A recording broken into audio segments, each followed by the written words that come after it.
The real reason you're losing connection, respect, and control in your relationship is what I'm going to be discussing in today's video.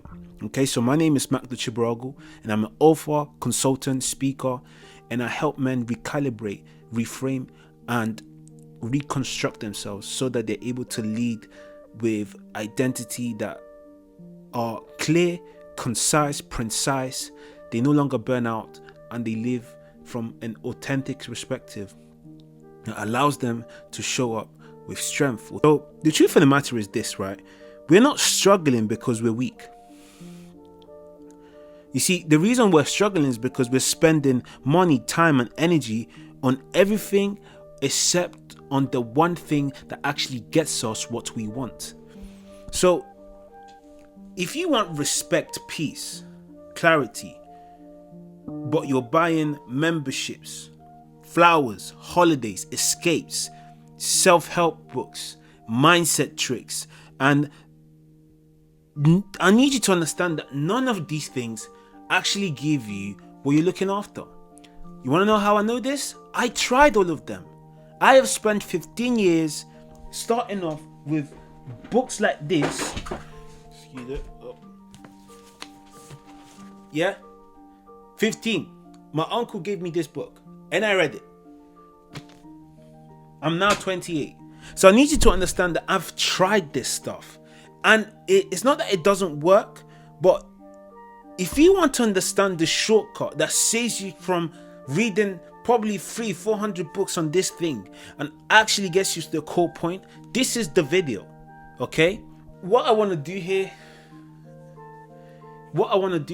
is help you stop wasting money on the wrong solutions. All right? And we're going to be talking about 5 different segments: compliance and respect, wholeness, the other half myth, emotional age gap, safety that creates romance, and sensitive men with structure. Okay? Now, these are key factors that once we break down, you're going to understand how they're affecting you and what you can do to prevent yourself from these things doing that exact same thing moving forward. Okay, so let's dive in. All right, I made a video last week where I discussed the reality of compliance and respect. You see, when we don't get respect, men will settle for compliance, and the way you get compliance is by enforcing that you want respect. So you say things like, you will respect me, woman, or you will do as I say. The moment you have to open your mouth to say that or do that, you're not negotiating respect. You're begging for compliance. You're just doing it in a tonality that makes you feel like you're being assertive or loud because of the way you're screaming about it. The reality of the matter is that if you need to rely on that sort of compliance to have your woman submit to your leadership, then she was never submitting, because what you're up against is influence. And influence, if you're currently operating in this day and age with control, with leverage, is probably your biggest enemy. Let me explain why. Influence allows people to make a decision for themselves and follow that specific person that they're listening to. Influence is the reason why so many people are so scared of people like Andrew Tate and this person. Influence is what allows people to follow people for themselves. You want to know how Donald Trump won the election? Influence. Whilst Kamala Harris wasn't really interested in connecting with the audience through social media, Donald Trump took that leverage and exploited, and he's where he is now today. I'm not saying I support or I'm against him. I'm only saying that influence is a very big contributor to how decisions are made in today's generation. And if you're not making use of that in your relationships, in your conference rooms, in your teams, then what you're going to have is people resenting you for making a decision that they should have made had they had the influence to make that decision for themselves. Whew, I'm on fire today. So I need you to understand that when you try to buy respect, what you're really doing is buying leverage. I'm going to say that again. When you're trying to buy respect, so you're doing things like, oh, let me take you out. Oh, let me show you how a man treats his woman. Oh, let me do this. Please pick me. In other words, pick me. I'm the man and I'm taking care of you. What you're doing to that lady is you're saying to her Like, I know that you're not going to be influenced by my identity, but I want you to see that there's some leverage here. And the leverage is, I will take care of you. I will show you all these nice things. And I will ensure that regardless of how you feel about me, as long as you comply to what I'm showing you, we will just be fine. The worst thing you can do as a man is settle for compliance, because that's what makes you replaceable. That's what makes you an option. That's what makes the woman look at you and think that she can indeed do better. Why? Because she's not influenced by you. The decision she made was a persuasive, pleasurable decision that was almost, in a nutshell, transactional.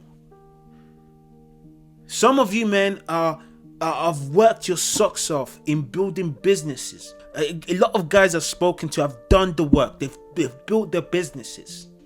I was on the phone to a billionaire earlier on today. I was so excited about that call, by the way. But my point is this. Money doesn't buy you respect. It may buy you status, but status, leverage, attraction, leverage, lifestyle, leverage. Anything that isn't attached to the direct influence of the way you speak, the way you carry yourself, the way you hold yourself during conversation, the way she listens to you, is leverage. And controlled leverage has competition. It can be competed with. Influence, however, is a unicorn. They're making that decision themselves to follow you. And that is where you want to bank on. And this is why when I speak to guys, and I'm confused, because I'm like, brother, when I was single, I'm a married man now, and I've been happily married for a few years. And I was single, okay? I understood at quite an early stage that if I focused on building some sort of leverage, because you do need leverage, you do need to work on your physique, you do need to work on your grooming, you do need to work on your confidence. And I talk about all these things in my book, The Man That Refused to Stay Invisible. Okay, it's available on Amazon, available in the link in the description, and if you're interested, please go below and get your copy. When I talk about all these things in my book, right, we need to understand that leverage isn't the deciding factor. Leverage is leverage, but leverage without a foundation becomes insecurity that's just well packaged. Influence stems from a grounded position that can now sway someone into a direction it's already going in. You cannot influence someone if you're not going anywhere. This is why leverage is good. It is well packaged. It's the packaging. But direction and influence is what sets the tone, changes direction, shapes the room, gets you respect. And until you stop banking on respect, like I did at an early stage. You see, when everybody else was so focused on, oh, what's my sexual market value? Like most of these gurus will tell you, oh my gosh, what's your sexual market value? And I'll be honest, I checked mine. I was a strong, when I was single, I was a strong 9. I think it was 9, it's either 9 or 8.5. Beautiful car, great job. I knew what I was doing in bed, and I knew how to freaking dress, and so many other factors to it, right? My point is this: I had a good point, so that was good leverage, like I said. But what changed everything was when that leverage got people looking at me, and the influence is what kept people around me. You see, you need to understand that if you don't build your influence, if you don't work on your character, if you don't work on building a grounded presence, on your masculine aura, what you're going to have is people coming and going because you're just competition. You're visible, great. Yeah, we can see you've got muscles, you've got status, cool. But you're replaceable. Why? Because take away the leverage that everybody else can build and there's nothing left to you. Okay, so you need to understand that what these people are not telling you is that the biggest thing you can bank on is understanding how to build the influence to shift how people perceive you because of your conviction, because of your certainty, because of your clarity.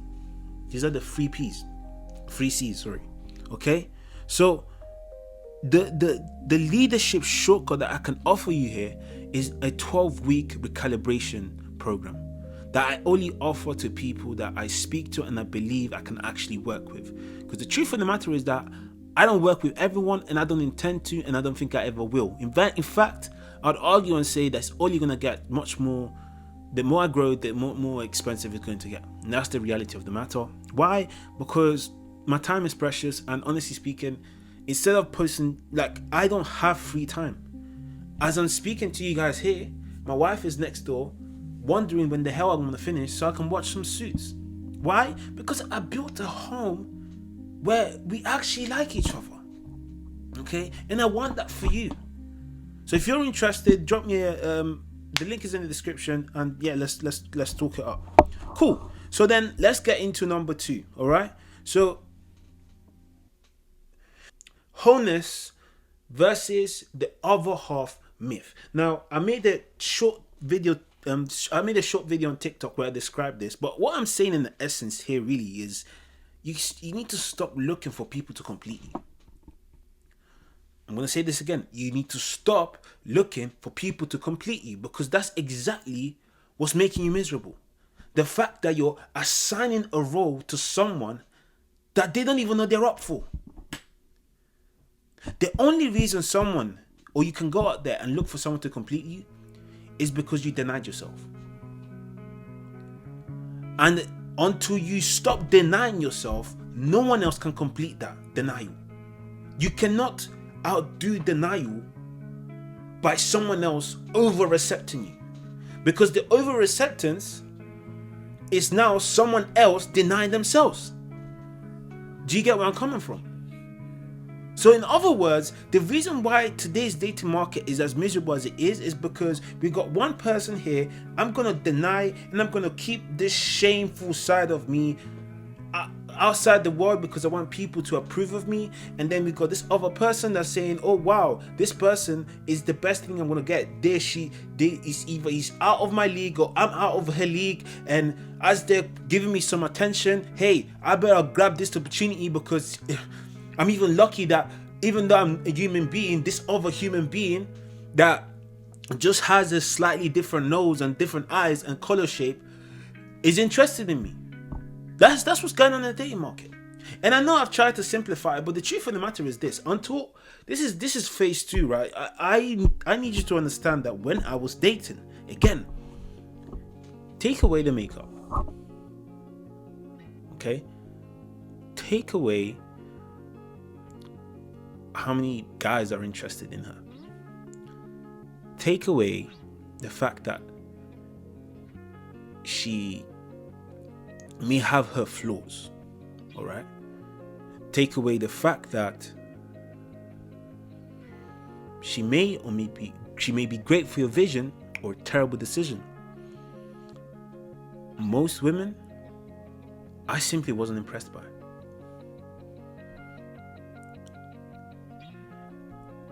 And the difference in the caliber of women I then attracted because of that was insane, because I simply wasn't interested in surface level negotiations.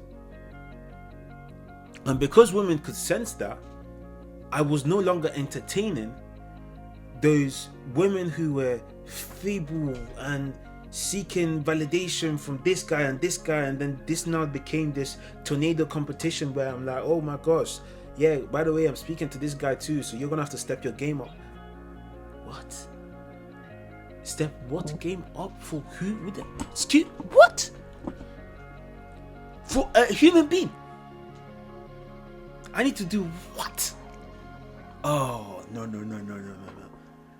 So in other words, once you raise the clarity in what you're looking for, and you stay in a grounded position that allows you to pick from a place of clarity, the problem men have is you think with your penises. It takes her just flingering the juice box, and you're just like, oh my gosh, ooh, am I get this? Or it takes, like, let's have a conversation about this. And I don't want to get cancelled, but I might do. But Have you noticed that validation is such a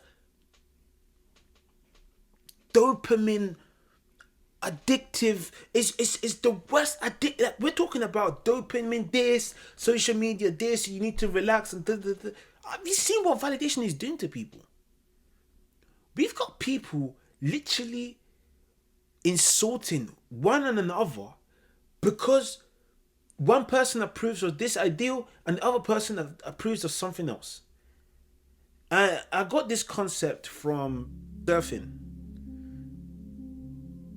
Yeah, transurfing. It is transurfing. I can't remember the book. It talked about the pendulum swinging and the extremes of polarity being mentioned, where, again, whoever's aware of it knows how to play it and use it to their advantage, and whoever isn't sticks to one side and starts fighting the other corner, and the other person sticks to the other side and starts fighting the other corner. So when you stay grounded and you're able to observe with clarity, I kid you not, you're going to make better decisions. That's all this is. But you cannot be grounded if your identity is broken. Because if you can't balance yourself, imagine like you're a bridge and you cannot balance yourself in that environment, in that bridge. What does that say about that stability of the bridge? But guess what? You now want to add somebody else on that bridge too. That bridge will fall if it doesn't have a stable foundation. So until you really calibrate yourself from a whole place, a place where you've accepted your flaws, you've accepted where you came from, you've accepted the things that you did that you're not proud of, you've accepted the fact that you're a human being who tried to just compensate for whoever it was becoming, okay?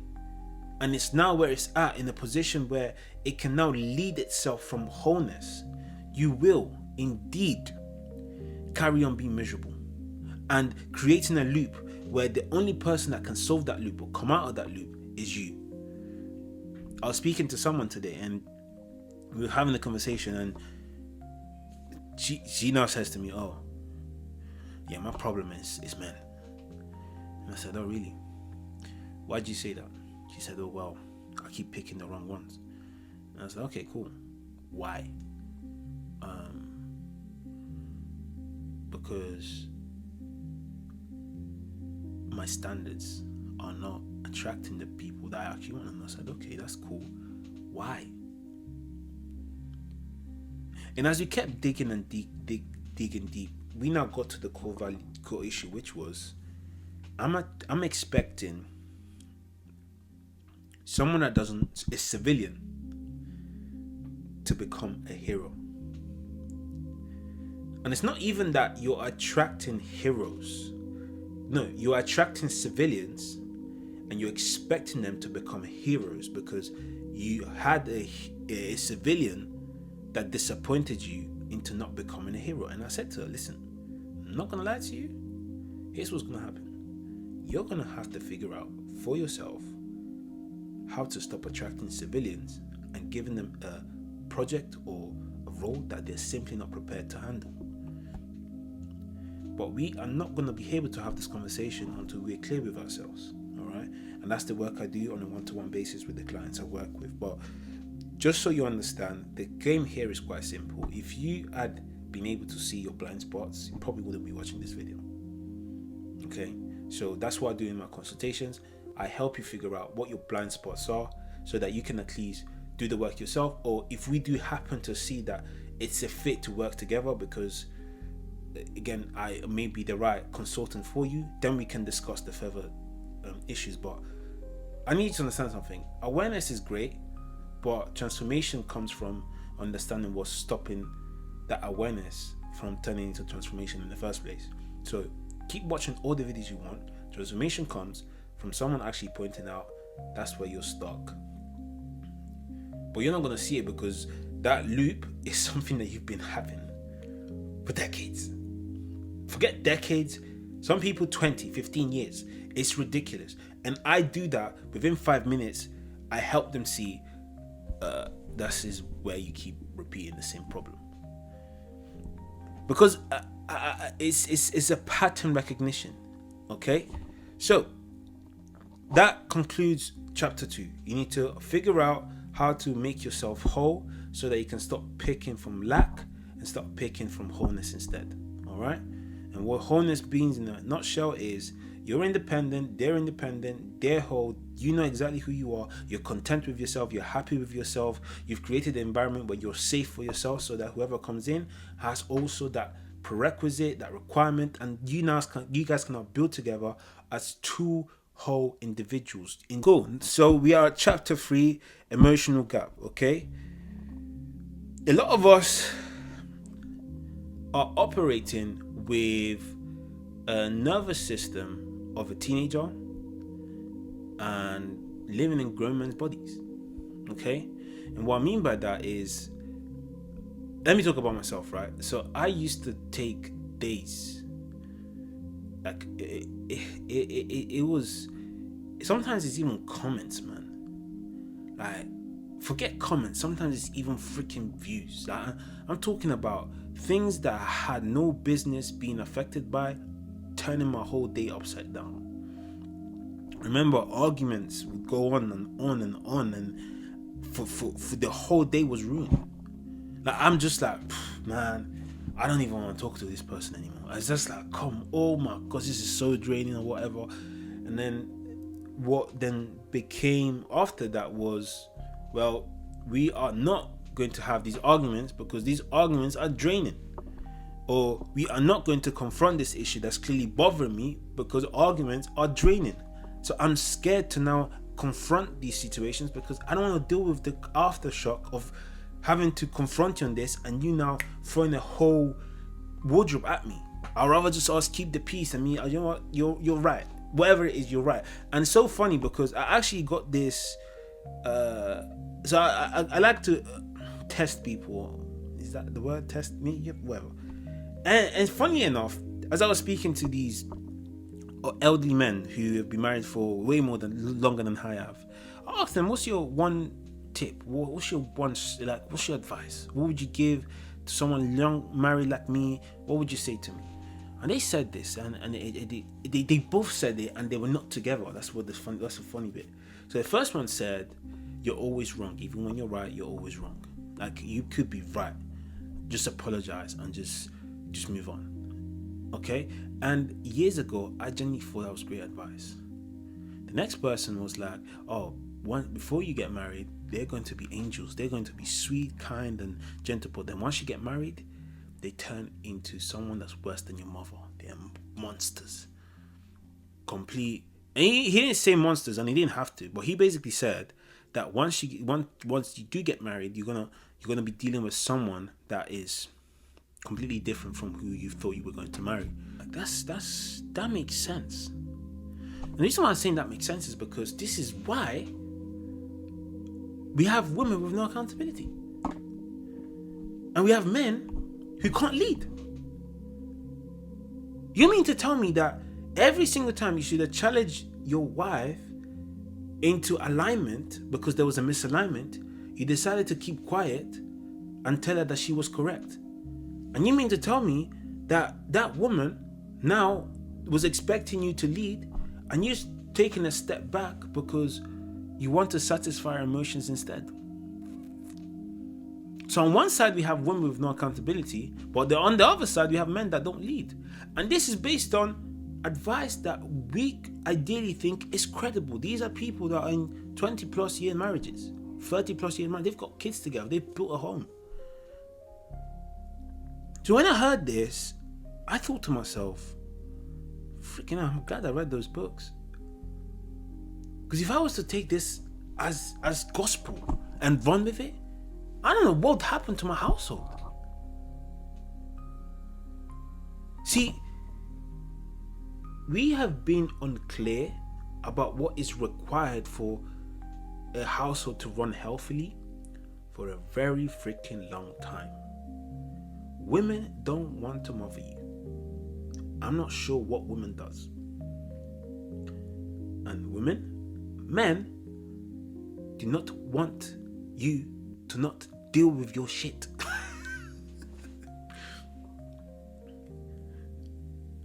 So in other words, the solution to this is, how about we both grow up these little emotional teenagers that we've been told don't really matter because that's just how we are as human beings? How about we develop the capacity to process how we feel so that we can utilize the energy that these emotions have triggered into positive responses and actions that align with the vision we're trying to achieve?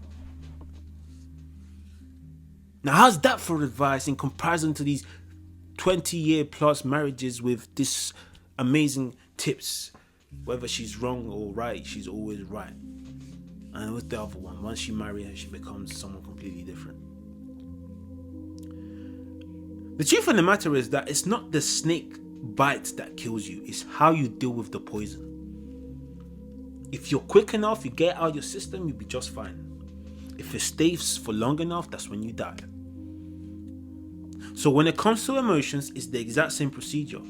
The energy cannot sit still. It needs to be used for something. Anger, frustration, any triggered emotions, they need to be reutilized into something effective. And that is the ability to turn your emotional age gap into emotional maturity and then leadership that allows you to present yourself in a much more better and consistent way. Again, one of the things I take the men I work with through. We all have an inner child, inner beast inside that needs to be led, controlled. And when we don't lead this animal, we don't lead this beast within, not only we become weak because our emotions stay controlled, but we actually are not able to present ourselves in an authentic manner that allows people to feel our presence because we've felt the inner beast has felt her presence first. Let me tell you something. You want to know the game changer? Until that inner beast feels your presence, no one else will. Until your emotions feel that there's someone in charge, someone telling them where to go, someone saying, hey, listen, shh, not today, anger. We're going to use you at the gym. Hey, shh, depression. I'm going for a walk. Thank you for being here. I needed you in specific moments, but I don't need you now. Remember, there was a time where I hated the fact that I went through depression, but now it's the best thing that happened to me. I wouldn't be here otherwise. I wouldn't be able to guide you guys the way I've been able to if not for depression. So I'd argue and say that depression is one of the best things that's happened to me.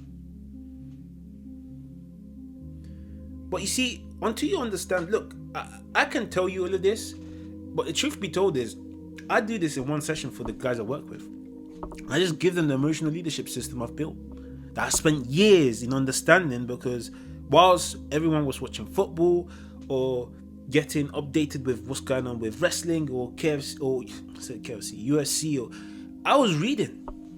I was passionate about this stuff. You wanna know what I do in my free time? If it's not anime or me being in the gym or me doing some jiu-jitsu or Muay Thai or kickboxing, I'm reading. That is my life.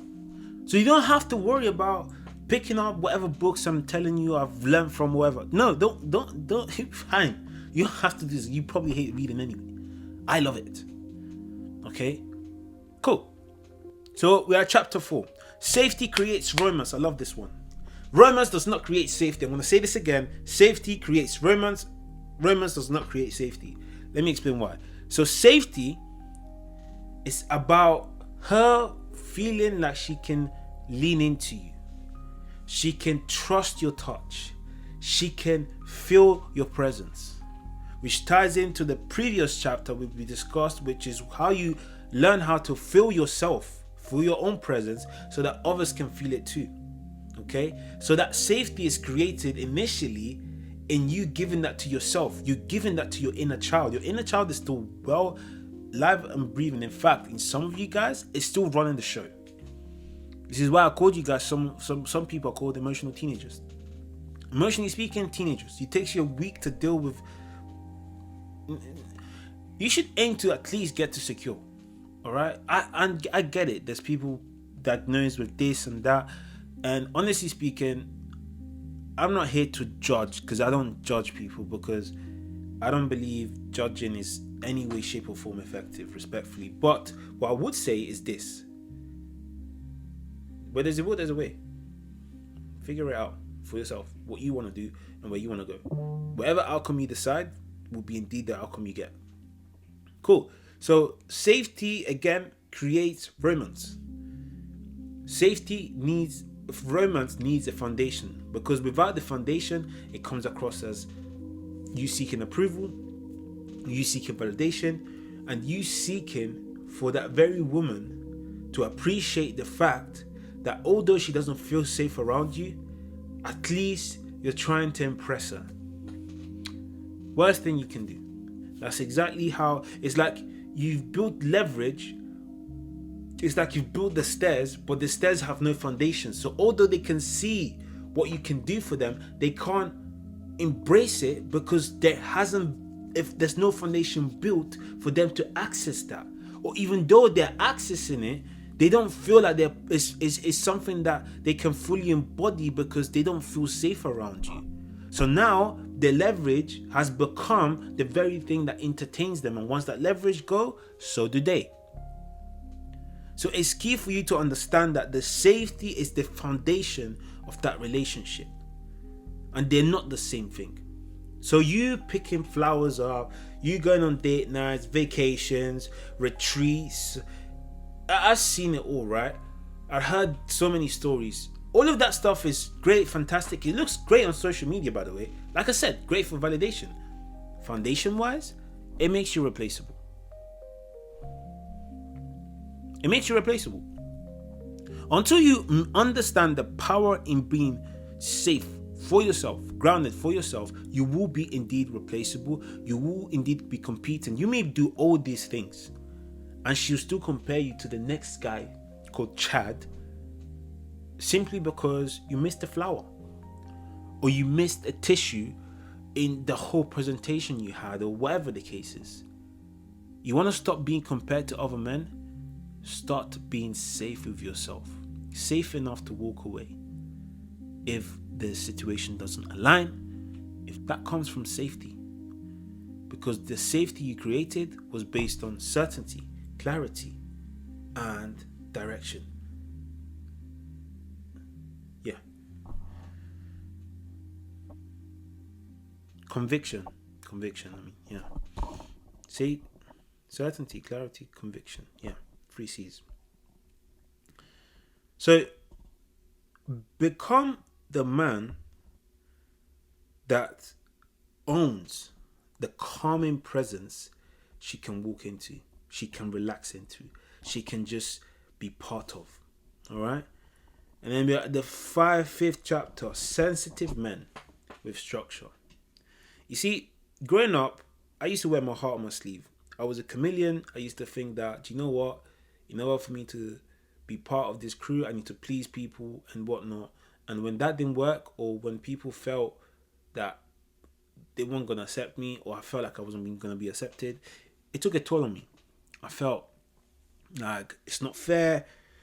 You know, it's not, it's like, what kind of injustice is this? I don't know if I spoke on here, but I spoke about the essence of suffering, right? You've got your preference, and the expectation doesn't match your preference. So the tight or the longer or the further away the expectation is from the preference, or the reality is from the expectation, the more you suffer. Cool. So when you now lack the emotional identity to create an environment where your emotional intensity can be turned into power, what you have, it's like, imagine there's a cup and it's just leaking all over. It's just a mess. It's like you open the fountain and you just don't know how to close it, so it just messes up everything around it, right? That's what happens when you're sensitive without structure. Okay, so it's important for you to understand that it's okay for you to be sensitive. Just add structure to it, because that's what changes everything. That's what flips the dynamic. So in my case and scenario, when I understood that, okay, I can still be sensitive. I just need to add structure to it. I became one of the most dangerous people in the room. I could feel anger and tell it to sit down. I said, no, not now. I was in full autonomy and control of my emotions. I felt everything. When I speak to my clients, want to know why people are able to vent to me. I'll never forget, I had strangers just hopping on the call, saying to me within seconds what's happening, and most importantly, they started crying, opening up to me, saying, listen, I'm on the verge of divorce here. I don't know what to do. And as that happened, I felt every word they said. I just didn't need to absorb it because it's not my problem to feel, but I can relate to their pain, right? I can go to the gym and push past my limits because I can relive a moment 10 years ago where I remember being taken for a fool, and now I can use that as engine or fuel whilst I'm pushing to the next level in the gym. So I need you to understand that sensitive men with structure are the most dangerous men by far, by a mile. They're way more, what's the word? Impactful and influential than someone that's there's just no substance to him, right? And way more stable and strengthened that someone that's hyperreactive and doesn't know how to handle that. Like you've seen them, the guys that are short tempered, like what are you talking to? A sensitive man with structure will look at him, laugh, get angry in the next second, then laugh again. That's pretty much it, man. These are the 5 things I believe that if men were to fix today, it would stop them from losing respect, losing peace, desire, and clarity. Okay? Now, if you want to do this work on a one-to-one basis, again, the link is in the description. If not that, please check out the book where I go into a lot more detail in regards to these points. I think I should start talking about what's actually in the book. I think that would be a good point. But you need to understand that I hope that you guys are now understood why men are struggling today, and it has nothing to do with them being weak, but has everything to do with the unclarity that these myths have created. Okay, so I've gone through each one of them. Again, I'm going to say them again. Compliance versus respect, wholeness versus other half and being completed, emotional age gap, and safety creating romance, and then sensitive men with structure. All right, cool. So the key here is, the truth of the matter is, I hope that this information helps you, but you don't actually need information, because the information just makes you more aware. What changes you is the blockages that are currently causing you to repeat and re-enter the same loop. Because you may have a lot of info. I may not have given you anything that you don't already know. I may have just restructured it in a way that can actually allow you to implement things. Okay? And I've had people come back to me saying, oh, do you know what? Watch your stuff for a while and this thing has changed my life. And that's great. But if you are looking to reach out, this is your chance. And I may not be doing this forever, but if you're seeing this video and it hasn't been 5 years or whatever the case is, probably is a good time for you to reach out if you need the extra help. But without further ado, guys, YouTube said that you should watch this video next, which is probably going to be the history of marriage, and I'll see you in the next one.